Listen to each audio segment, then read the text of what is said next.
టీమిండియాకి ఇంకో big shock తగిలింది. T20 world cup నుంచి రింకు సింగ్ అవుట్ అయ్యారు.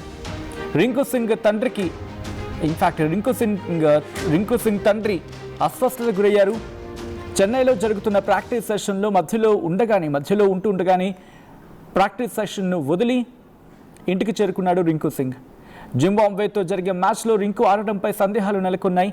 ఎల్లుండే India versus Zimbabwe super 8 match. రాబోయే 2 మ్యాచ్లు ఇండియాకు అత్యంత కీలకం. సౌత్ ఆఫ్రికాతో మ్యాచ్లో ఓటమి పాలైంది టీమిండియా. దీంతో సెమీస్ ఆశలు పూర్తిగా తగ్గిపోయాయి. ఎందుకంటే అక్కడ మిగిలిన 2 మ్యాచ్లు గెలవాలి. దట్టు 2 మ్యాచ్లు కూడా ఒక సూపర్ రన్ రేట్తో మాత్రమే. ఎందుకంటే సౌత్ ఆఫ్రికా ఇక్కడ టాప్ 2లో ఉంది. సౌత్ ఆఫ్రికాకు సంబంధించి మాట్లాడుకున్న సందర్భం, ఎందుకంటే ఇక్కడ సౌత్ ఆఫ్రికా ఆ రన్ రేట్ గురించి మాట్లాడుకుంటే ఇద్దరికిద్దరు టాప్లో ఉన్నారు. వెస్టిండీస్ ఒక మ్యాచ్ ఆడింది, ఒక మ్యాచ్ గెలిచింది.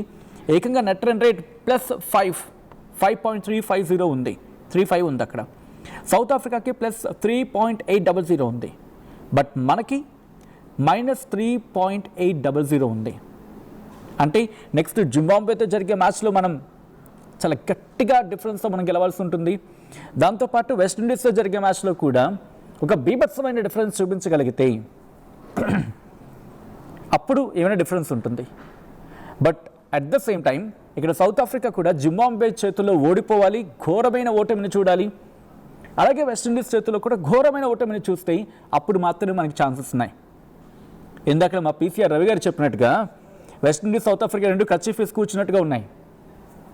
ఎందుకంటే హైదరాబాద్ డిస్కషన్ జరిగినప్పుడు మనకున్న ఛాన్సెస్ మాట్లాడుకున్నప్పుడు కాస్త రెగ్యులర్గా ఫాలో అవుతూ ఉంటారు ఆయన. సో అందుకే టాపిక్ తీసుకొచ్చే ప్రయత్నం చేస్తాను.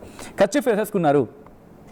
ఛాన్సెస్ గురించి మాట్లాడుకుంటే మాత్రం మనకి ఒకవేళ సాధ్యాలు కావాలన్నా లేకపోతే మనం కాస్త సెమీస్లోకి వెళ్ళాలంటే కనుక ఉన్నదొక్కటే ఒక ఆప్షన్. ఇటు సౌత్ ఆఫ్రికాతో ఓటమి తర్వాత జింబాబ్వేతో గట్టి కొట్టాలి. ఆ డిఫరెన్స్ అంటే పంపరేగిపోవాలంతే.